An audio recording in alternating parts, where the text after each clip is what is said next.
Okay, so this story is actually cuckoo bananas. I'm going to set the scene for you. My husband and I were on a flight. The flight has just landed, but it's still taxiing, still moving, seatbelt sign is on.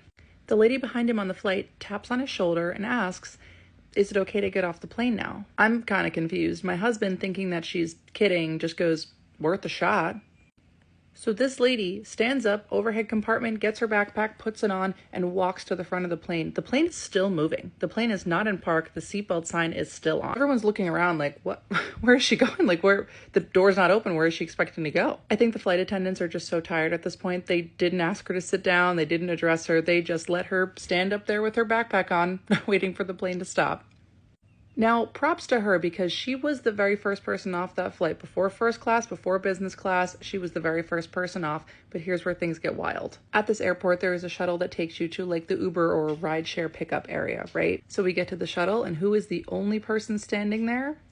Our friend from the airplane. The shuttle gets there and she steps right in front. She is determined to be the first one on that shuttle. So at this point, I'm thinking, maybe she's never traveled before. Maybe she's just an anxious traveler, like trying to give her the benefit of the doubt. The doors open to the shuttle.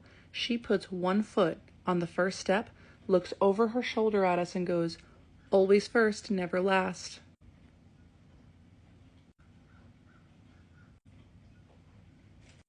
Now, I'm not sure if she meant to say, "If you ain't first, you're last," like a little Talladega Nights moment, but we were gagged. This is not her first rodeo. This is not going to be her last. She is a seasoned line cutting veteran. And we're honestly still a little impressed by her. So do with this information what you will, but don't stand up on planes when the seatbelt sign is on, especially when you know you're not supposed to.